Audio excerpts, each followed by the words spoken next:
Well, good Easter Sunday morning to you. Thank you for joining us on the Village Online. My name's Ray Waters, and I am excited about getting to spend the next 30 minutes with you. And we're going to talk through the Easter story, but I think you're going to see some things maybe you've never thought about before, and it's going to be a really good time together. I'm glad that you've joined us. I want to do something a little different. I want to share communion with you.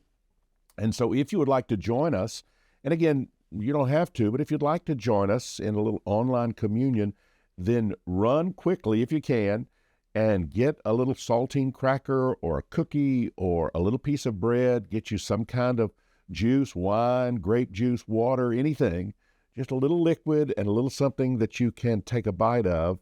And we're going to let those be our elements for communion. And I'm going to share communion with you in just a couple of minutes, and then we'll get into the Easter message, and I think it's going to be helpful. The last week that we have been in all around the world has been known as Holy Week. Holy Week in the Christian church is the week between Palm Sunday, which we talked about last week, and then Easter, which is today.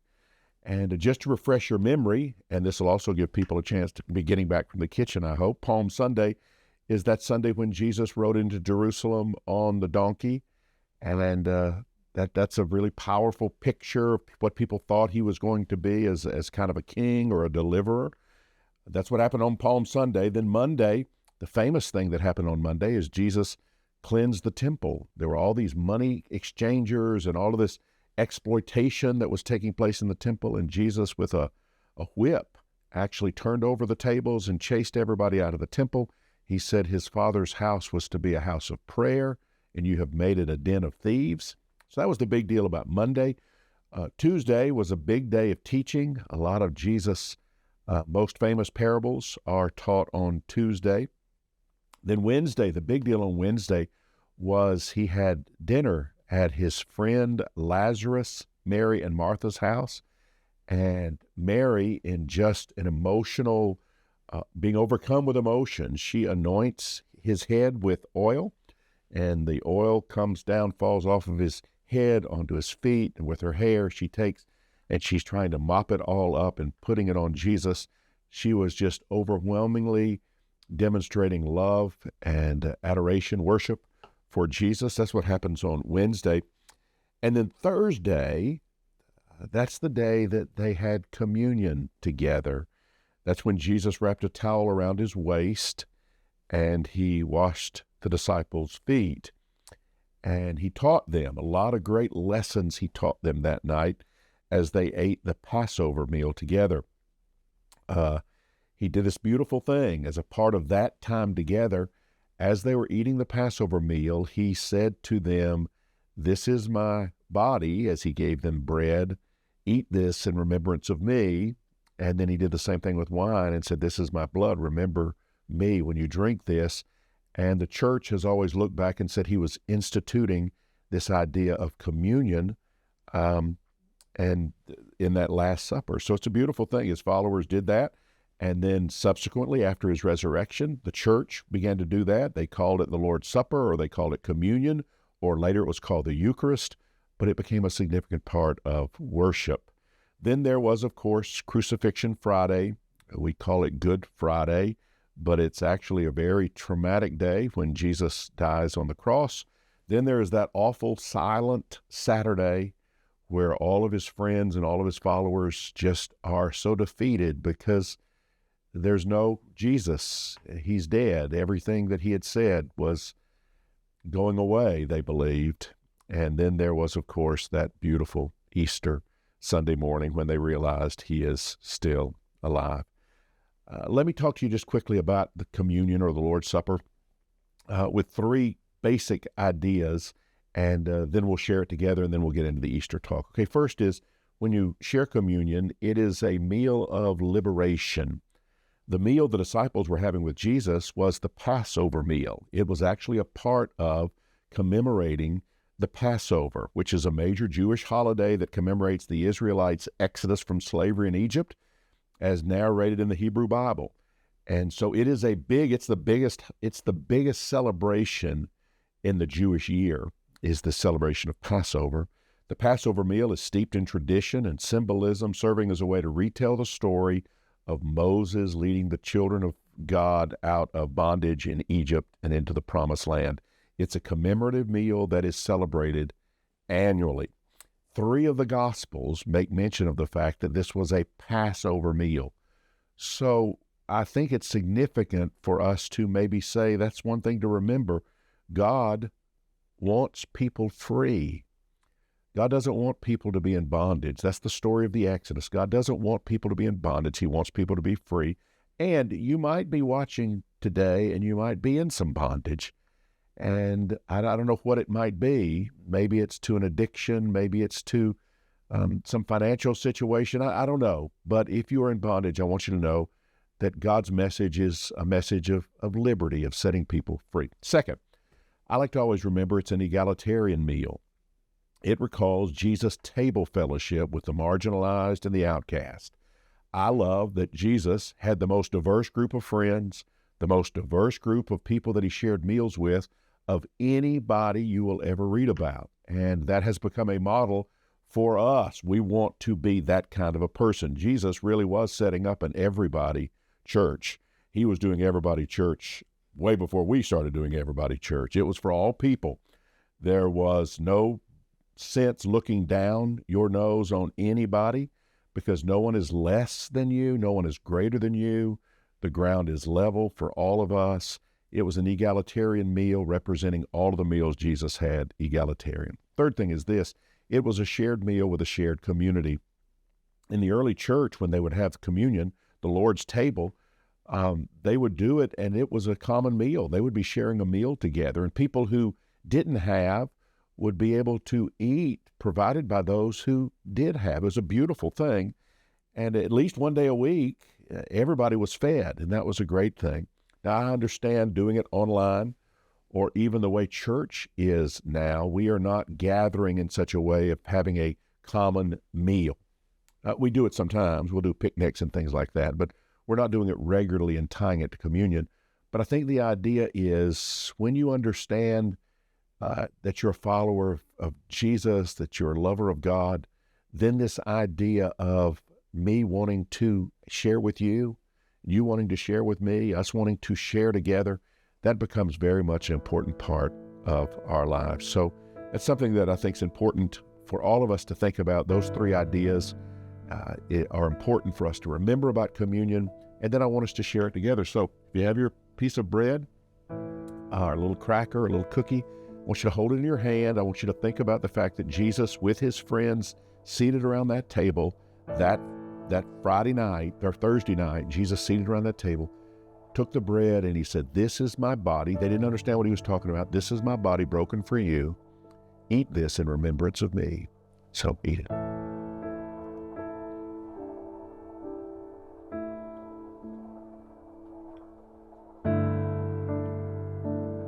And then he took the wine. Can you tell I was a Baptist preacher for a long time? I didn't have any wine handy, so we're going to use water, but he took the wine and he said, "This is my blood that is shed for you. Drink this in remembrance of me." Again, that they would never have understood what this meant. But later we're able to say, okay, he was talking about his death for all of us, showing us God's love. So let's drink together.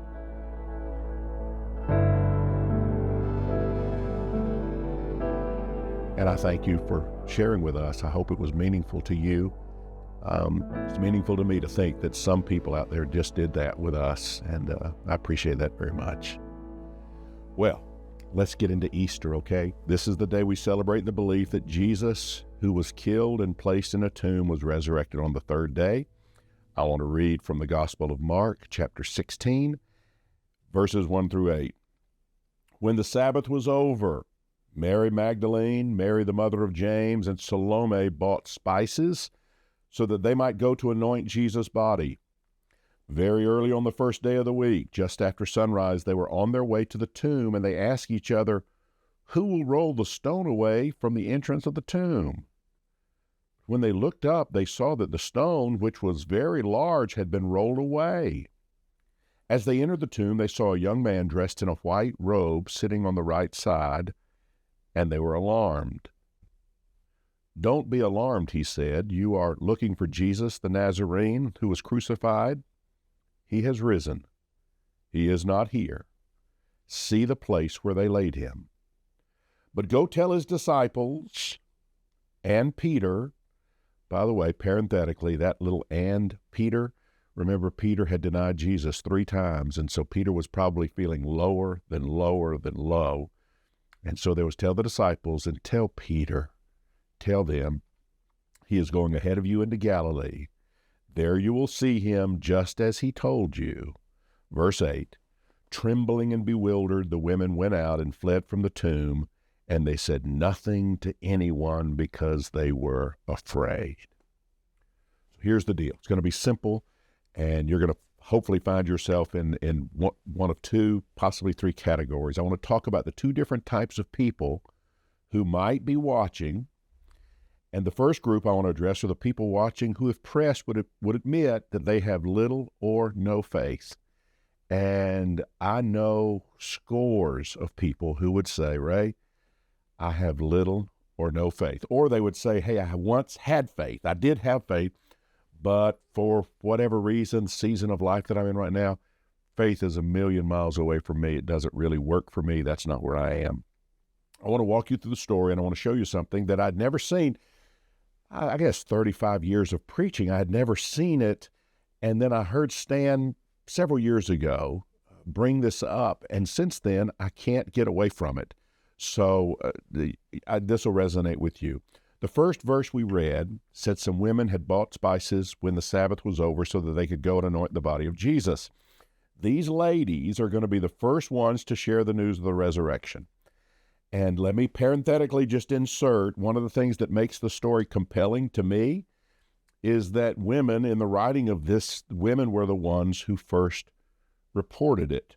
If we had lived in the first century and we wanted to fabricate a story, we would not script it for women to be eyewitnesses. Let me say it like this. In the Middle East, 2,000 years ago, the testimony of a woman was regarded as inferior to that of a man. If an author had simply made up the discovery of the empty tomb and tried to make it seem as believable as possible, well, women would certainly not have been included as witnesses. That's not a helpful thing. Even in a court of law, women were regarded as being, compared to men at least, unqualified as witnesses. Now that seems incredible, I know, but we shouldn't get too self-righteous, because you do realize women could not vote in America until the ratification of the 19th Amendment in 1920, just a little over 100 years ago. And in my lifetime, did you know in the early 70s in the United States, women couldn't have personal credit cards? Credit cards had to be in the names of their husbands. So, you know, we can go and say, how stupid were they 2,000 years ago? Well, we're still fighting this whole thing. Many churches still do not believe a woman can be a pastor preaching the good news of Jesus. Isn't that funny? Not funny, ha-ha, but funny, strange, that 2,000 years after, women bearing that resurrection story would still not be qualified to be communicators of that truth. Sadly, there are countries, and sadder, even churches around the world that still try to hold women down to lesser roles. Never forget that Paul wrote, God said, for those who understand his kingdom, there is neither Jew nor Gentile, slave or free, male or female. We're all one. We're all one. So it's a big deal. We're all equal in God's sight. So get back to the story. Women early on Sunday morning, they go to the tomb. Question, why? Did they think Jesus had been raised from the dead? No. They bought spices to anoint his dead body. Well, shouldn't they have assumed that he was resurrected? No. Did he speak clearly? Well, reading back into it, we can say, well, yeah, it seemed kind of obvious, but obviously nobody was picking up on it because nobody expected resurrection. He had said, at least the text says, tear this temple down, meaning his body, and it'll be raised up in 3 days, or just as Jonah was in the belly of the fish 3 days, so shall the Son of Man be in the belly of the earth 3 days. That's all there, but nobody was expecting resurrection. They were not expecting a risen Jesus. The women who saw him first were not hopeful of his resurrection at all. Again, I had never thought of this application until a few years ago when I heard Stan preach about Easter, but it became for me an aha moment, and maybe it will become an aha moment for you. These women did not go to the tomb expecting a risen Jesus. They went expecting to find a dead Jesus. And to those apparently no-faith women, Jesus appeared. So I ask again, why did they go? Well, they went because they were respectful, and they had loved him, and they were good people, and they were doing a good thing. They had believed, but he had died, and they couldn't do anything about that, but they thought, we can do something. We can anoint his dead body so it won't stink as it decays in the tomb. So they took probably all the money that they had and they bought spices. I imagine they had said to each other on Saturday night, we'll meet in the morning and we'll walk to the tomb. So here it is, Sunday morning on their way to the tomb, and they're asking each other who will move the stone away. And when they arrive, the tomb is empty, and an angelic being tells them, he is not here.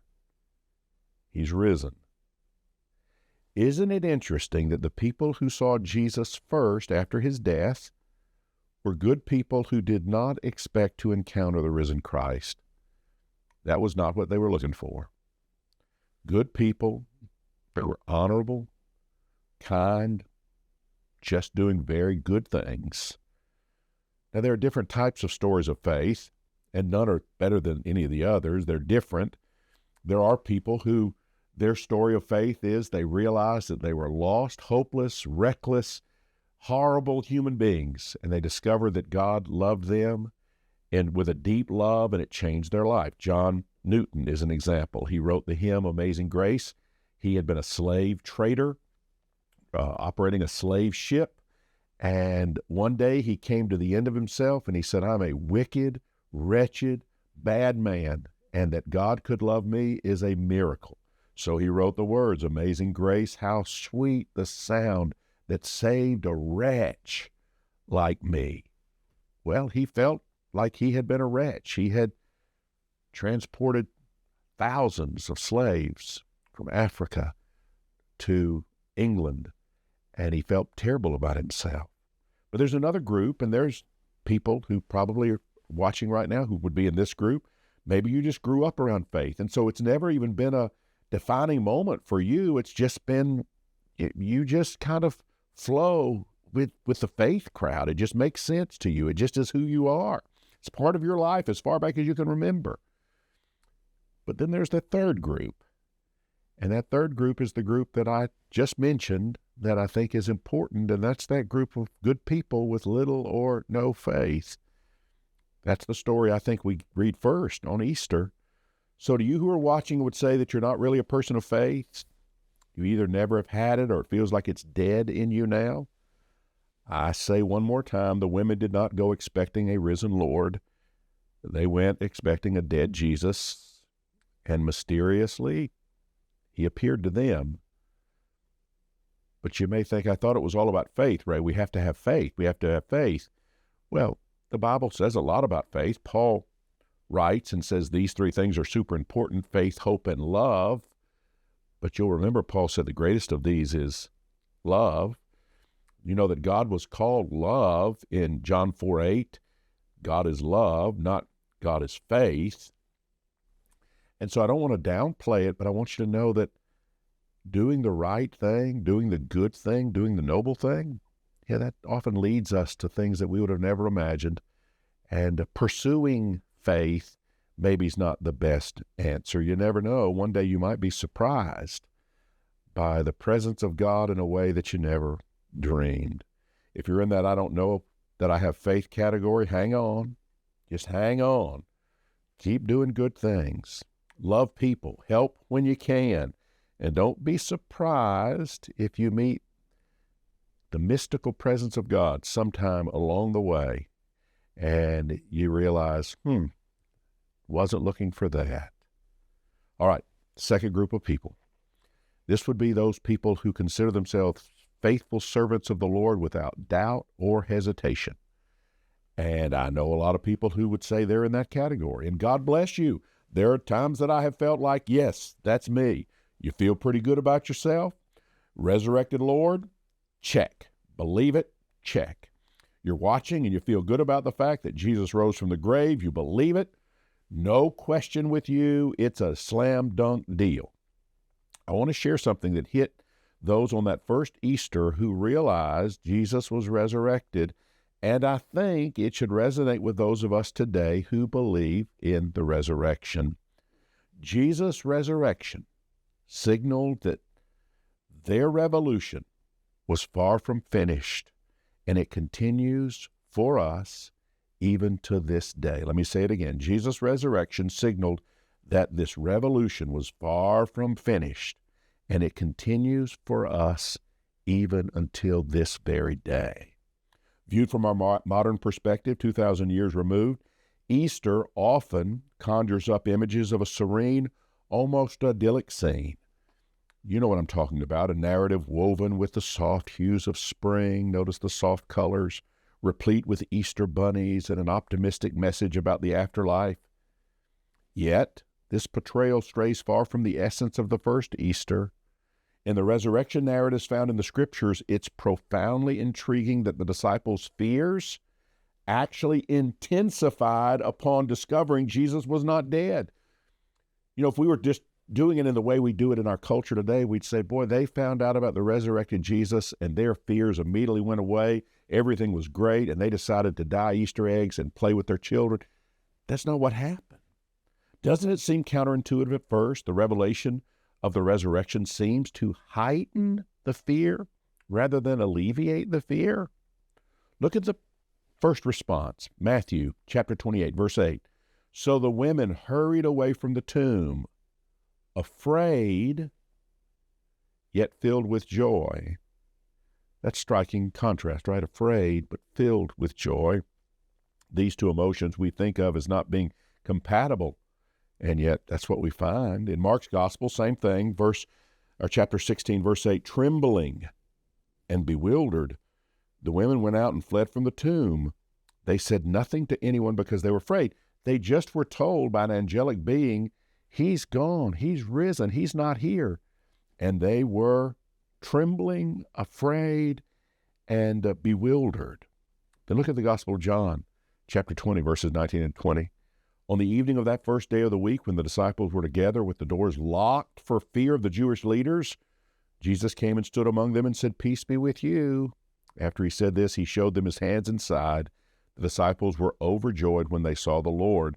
But again, the doors were locked for fear of the Jewish leaders. And this is after they had heard the message of the resurrected Lord and after they had actually met with the resurrected Lord. What's going on?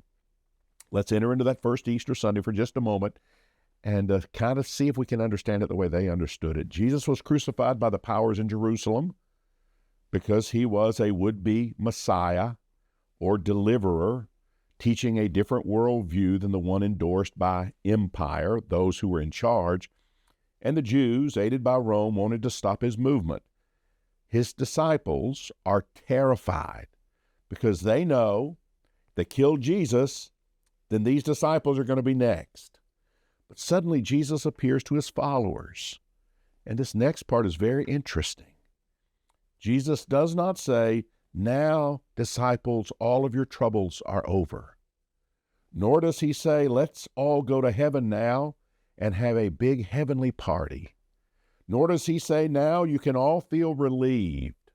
Nor does he say, "Thank God, the hard part is over." No. John 20:21, Jesus said, "Peace be with you. As the Father has sent me, I am sending you." So now, you men and women, you disciples, you go and tell them all that the cross did not silence my message. It actually confirmed God's great love for all people. And you tell them, death could not hold me down. And you tell them, Caesar failed, Pilate failed, the chief priest failed. And now, they're going to have to contend with you. I am sending you to do the things I was doing.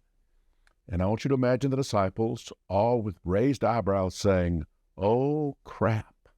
That's literal, probably, how they did it. "Oh, crap." Can you see their fear? I can see their fear. See, Jerusalem's still a powder keg. It was only 36 hours ago angry mobs were screaming, "Crucify him! Crucify him!" To be sent back to that city to tell everybody the crucifixion failed, that Jesus' powerful presence is still real and alive, and oh, by the way, we are his disciples and we're going to keep preaching his message. That, my friend, was a very dangerous assignment. They all know that, and it really scares them. On Easter Sunday, see, their lives didn't get safer. Their lives got a lot more dangerous and a lot more beautiful. Easter Sunday, they find out something in the world is more powerful than danger, actually. They're afraid, but the Bible says they are filled with joy. They're afraid, but they are filled with joy. Sunday means everything Jesus has been saying about God, about life, about death, about faith, about love, about forgiveness, about suffering, about giving your life. It's all true. Easter Sunday is Jesus saying, "You follow me? Good. Welcome to the revolution. Welcome to the revolution. Let's turn this world upside down by living a loving, self-sacrificing life. Now I want you to model what I've done. You return good for evil that's shown unto you. You care for those society has forgotten. You speak to those in power and you let them know God hears the cries of the oppressed and the marginalized. And oh, by the way, they might kill you, but it's okay. I've conquered death. You'll be all right." And 40 days later, on the day of Pentecost, people were filled with the Spirit of God, and suddenly that fear went away. Those who feel you're a follower of Jesus, the call is for you and me to live out this radical lifestyle Jesus taught and Jesus lived. It's not just checking it off on a box and saying, "Yes, I believe in a resurrected Jesus." It's, are you willing to follow Jesus into the revolution that he started? And are you willing to be a participant in those things that matter to him because they matter to God? It means we walk differently. We embrace the ones others discriminate against. We take up for the underdog. We love everybody, even our enemies. This resurrection was not just so you and I can go to heaven when we die. The resurrection was an invitation for us to recognize we live in God's kingdom, and now we get to continue living out the radical, life-changing, even civilization-changing message of Jesus. That is huge. You ever wondered how the resurrection happened? Some of you I know have. Some of you have said, "I've thought about this a lot." Whether it makes sense to you or doesn't make sense, some of you say, I've thought about it a lot. The last week of Jesus' life takes up 30 to 40% of the stories that we find in the Gospels about him. Great attention is given to the crucifixion. Virtually nothing is written about the how of the resurrection, and I think that's on purpose. Only two people were there actually outside the tomb, the soldiers, when Jesus was resurrected. Matthew 28:4, the guards were so afraid of him that they shook and became like dead men. So I wonder what happened. We really have no idea. Did Jesus blink his eyes and then take a breath and suddenly realize that he was alive? Was it abrupt, or was it slow coming back to life? Did he walk through the side of a mountain in a metaphysical way, or did he walk through the opening where the stone had been? Nothing is said about any of those things, nothing. Paul, who wrote before the Gospels were written, said nothing about the how. The story was never about the how. That's what I want you to get. The story was never about the how.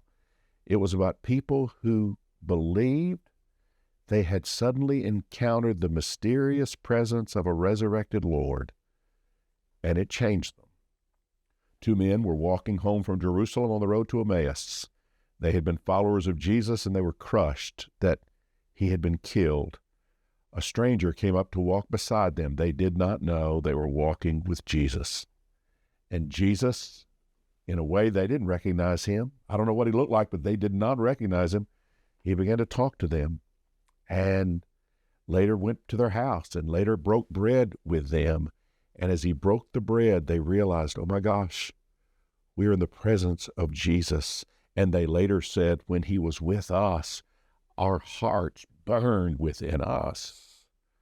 Mary Magdalene, one of the disciples that loved Jesus maybe the most, she's in the garden looking for Jesus, and she can't find him after his supposed resurrection. Tears are in her eyes.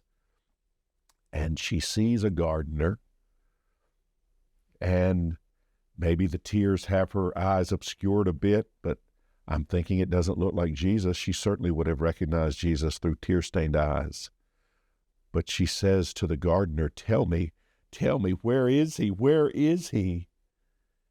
And then she hears her name whispered, Mary. And she says, Rabboni, Rabbi. And she knew in an instant she was with Jesus. He didn't look like Jesus, but she was in the presence of Jesus. A man was out on a boat, disgusted with his life, all of his hopes and dreams dashed. He has said he was going to be a follower of Jesus, but then he couldn't stand the heat.